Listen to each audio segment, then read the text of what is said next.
What's going on, everybody? JSar here. So this is going to be a little bit of a different video than what I'm used to doing, so just bear with me here. I recently finished my third watch of the Amazing Digital Circus episode 8, and I can't get enough. I got into the series right before episode 7 was released, and I've been obsessed with it ever since. I actually just finished visiting Comic-Con as Kinger, and it was so much fun seeing and talking to so many people from the fandom. All of that, plus my love for this show and my sadness that it's ending so soon, got me thinking I should do something about this. So this is going to be the next 2 videos on my channel. This one will be rating each episode up until episode 7, and my opinions on certain things. And the next video will be my reaction to episode 8. So I hope you guys enjoy this style of content. Without further ado, let's start off with the pilot of the show.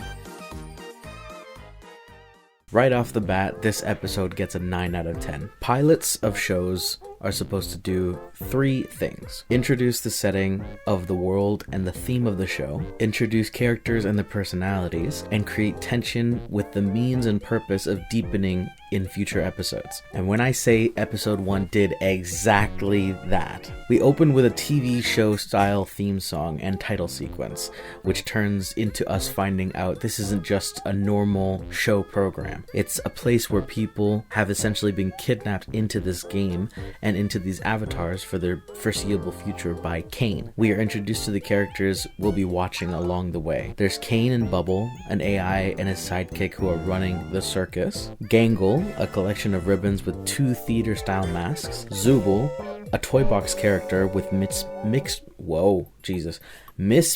body parts. Kinger, a seemingly perpetually worried animated king chess piece. Ragatha, resembling an ecstatic Raggedy Ann type ragdoll. Jax, a charismatic but cocky purple bunny. Kaufmo, a clown character who seems to be missing for the opening scene. And of course the newest character to the group and one of the main characters, Pomni, who is a jester. Throughout this episode, we are shown each character's quirks and flaws. Jax is rude and unreasonably cruel to the people around him. Zooble shows a very non-caring attitude. Gangle's comedy mask is the one thing that keeps her joyful. Ragatha tries to be all around positive and keeps everyone's mood up, even at her own expense. And Kinger is extremely forgetful about anything and everything. All of these points are shown in ways that create tension and give us clear lines towards the relationships between each character. We are also shown that this show is not what it seems at face value. There are moments, both small blink and you'll miss it moments, and in-your-face moments that instill an eerie feeling that something deeper is going on in this digital world. Their world is surrounded with unused code called the Void, but there are different realms for them to travel to for adventures, even though we don't get to see them in this episode. We find out that Kane creates these worlds and adventures himself to stimulate the minds of the humans who are trapped here, as to not let them go insane or abstract. Extracting in this show is displayed as this world's version of death, since they can't actually die in any other way that we know of. Between the world building, character introductions, and setting up the next episode, the pilot gets you somewhat prepared for what you may or may not face coming up in the later episodes. Next up, episode 2, Candy Carrier Chaos. That took way too long for me to say. This episode is also going to get a 9 out of 10. Episode 2 is where we really get into the world building, or in this case, it's more of universe building. The beginning takes us into the mind of Pomni and how she's handling the transition from the real world to the circus she resides in now. Obviously, she's not taking things very well, and we watch as she dreams about abstracting and seeing everyone watch her drown in the darkness, forgetting her instantly. As she wakes up, we are taken on our first adventure outside of the circus to the Candy Canyon Kingdom. At first, this seems like a normal quest-like adventure. Items stolen by bandits, the characters are asked to chase them down and return everything to the kingdom. But in a sharp turn of events, we are taken into the depths under the map with Pomni and one of the bandit NPCs, Gummy Goo, whose reality gets shattered when he sees the models of him and his crew, along with the rest of the kingdom. This gives us a chance to see and understand more of Pomni's mental position in this place, and see her heart towards people who are struggling. And while the main focus is on Pomni and Gummigoo, we also get the chance to deepen the character development of the other characters and their relationships. Tensions grow, details become clearer, and we get more of an idea of emotional connections in the show. This episode is one of the ones that don't seem too important at first, but is very significant in progressing specific characters and creating a bigger world outside of the small amount of the circus that we've seen. Now, on to episode 3, The Mystery of Mildenhal Manor. This is another character development episode, and it's based on one of my favorite characters in the show, so me and my shameless bias are gonna give this one a 9.5 out of 10. In this episode, we get to go on another adventure, a haunted house. After running into the option to pick a difficulty, we get dragged into the scariest door with Pomni and Kinger. They get thrown into an escape room, trying to find a way back up to their friends as quickly as possible, with lore scattered around the room. After narrowly escaping multiple encounters with a terrifying creature, they both get dragged down, literally in hell right now. Hell! By the man making the lore tapes. From the start of this episode till they escape their maze of scares, we come to find out that Kinger is not as clueless as he first seems. His long life stuck in this digital world of wonders and horrors has caused him to forget things about himself and his friends, making him seem insane. In reality, he is very knowledgeable and caring about others, especially when he is surrounded by darkness. He shows his true colors in these scenes, and we gain more of an understanding about him and his past, who he was before the others joined him. We also get a glimpse at the inner workings of Zubul's mind, as well as how unstable and dangerous Kane may be. The personality style we thought Zubul had as the grumpy character who didn't care was in fact a bit of a mask itself, as they care deeply, but they have become selective in what they care about. And when it comes to Kane, we can see how much power he holds over the world around them and the people who reside in it. Emotions like anger can manipulate the code into glitching and warping reality, so we get the feeling this may become an issue for our protagonists in the future. We have so much detail in this episode, not to mention the animation quality has gotten so much better with each one we watch. It sets a bar for the rest of the series, one that will continue to rise as time goes on. Next, we have another very good one, Episode 4, Fast Food Masquerade. This one was amazing and has a lot of focus on changing perspectives of some characters while solidifying others, which is why this one gets a 9 out of 10. Our main focus for this one is the shy and so far a bit sidelined ribbon character, Gangle. We start off with how she is normally treated, having her comedy mask on and somehow having it break before the adventure starts. The difference this time is she manages to get a replacement from Zubul, who has a normal mask made of plastic for her to try on for the day. Seeing how there's no such thing as one normal, you can imagine it doesn't exactly go as planned. For the whole day, Gangle is in manager mode towards her friends, slowly losing her mind and feeling as if she was back in her regular life, slaving away at something she had to do instead of working on something she loved to do. We see her begin to crack and show her weakness because of the reactions and comments she receives from her coworkers. All of it piles up throughout the day and leads to her being exhausted at the end of shift, where she seems like she's about to lose it enough to possibly abstract right then and there, before Pomni tells her she can go home instead of staying to close the whole store. At the end, she feels as if she's made everyone hate her, and tries to distance herself from them. That is, until Zubul comes to reassure her that nobody hates her and it was just a rough day for everyone. We are shown exactly how these adventures can test their limits, bringing them to the brink of snapping or worse. This episode also has breaks where we get in touch with other characters and how they feel. We see how deeply Zubul cares for everyone, specifically Gangle, Pomni still struggling with the different things about the digital life, Ragatha being affected by the stupid sauce and reminiscing about her past in the real world, and how Jax's mask starts to fail when he gets stressed, but is still searching for reactions from the rest of the group for some reason. Again, these little details put into these characters are what make or break a story. We could easily say one thing is true about any of these characters because that's what we see at face value, but when you look deeper into their behavior,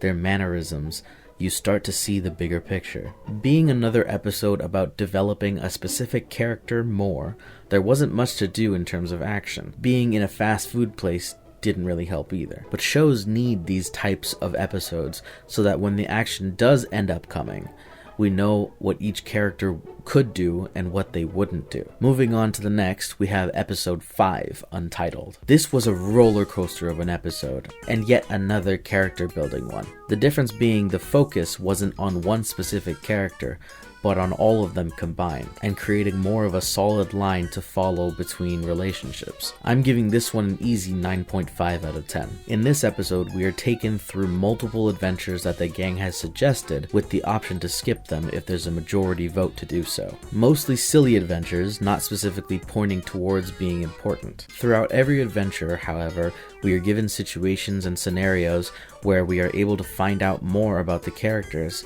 and their pasts, both in the circus and before it. Some of them being small things, like how Zubul used to be a bartender as well as a tattoo artist in their past, and how Gangle went to school for graphic design and wants to make her own comic series. Others being pretty major to the backstory of each person, like how Ragatha had an abusive mother, which made her into the people pleaser she is now, and how Jax keeps his past a secret as well as having the capacity to care for others, but due to an unknown situation before Pomni's arrival, has lost that ability and prefers to be rude and offensive to the people around him. We are also introduced to how everyone's positives can also create tension and become negatives. The main example of this is Ragatha, Jax, and Pomni. Jax likes to get on other people's nerves, test the waters, and see how far he can push them. He loves to torment others, especially Ragatha, as she is always the cheerful one who wants to make everyone happy. Reaching her limits would seemingly be the most difficult, so he slowly starts to chip away at it, and we get to see him raising the bar more and more for how far he goes, throwing comments about things she's said and done, or changing scenarios to make her seem like she attacked others, even trying to build a connection with Pomni, knowing she will think it's all to change her into another version of him. And when it finally comes time to see her crack about the fact of being told it's fine to be mean sometimes by Pomni, she unleashes her rage on Jax, which also spills onto Pomni when she tries to calm everyone down again. The tension reaches a climax, and Ragatha is left thinking this has changed Pomni's view of her. Jax manages to use one of the most positive people just to get the reaction he wants to get, and has very little remorse. He knows what he's doing, but when his smile fades away after Ragatha mentions a comment she made during one of the adventures, we can get an idea that his rudeness is something much deeper than it seems on face value. Untitled brings us a lot of stuff to ponder on. Backstories, traumas, new and old tension, but most of all gives us more detail on our protagonists and starts to make some pictures clearer to decipher. But there's still a lot we don't know, at least until we get to our next episode. Episode 6, They All Get Guns. Hooray! This episode is one of my favorites because it starts to give us an answer on one character that seems to have just been made to be one type of way. This one gets a solid 9.8 out of 10. The title gives the premise of the episode away.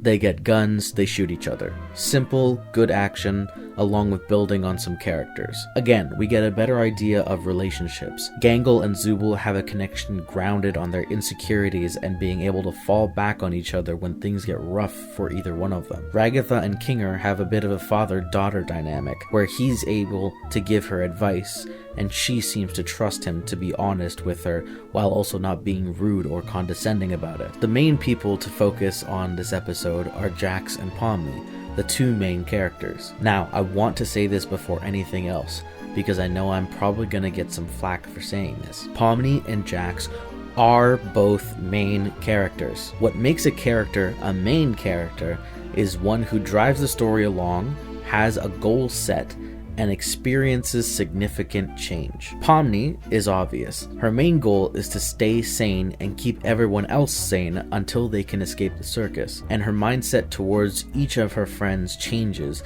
and she grows more fond of each of them as time goes by. She becomes a strong and independent person who makes big decisions that change the outcome of whatever situation she's in. Jax is a bit more complicated, because his goal seems to just be getting reactions from the crew and causing chaos among them all. His change, on the other hand, is a slow burn. In this episode, we see him getting close to Pomni even more, the both of them becoming chaotic evil for the day. When she decides to try and learn things about him, He reveals details little by little, but then stops himself after he realizes how comfortable he actually is with her. He shows his heart and becomes vulnerable, but retreats back into his cocky nature once he makes that realization. It isn't until near the end, when they are having their big argument, where we finally see the mask fail him. He attempts to pick it back up and back his claims that he doesn't care about anybody in the circus, but when he sees that he hurts her with what he said, instead of doing what he normally does, he takes out his anger on a nearby item,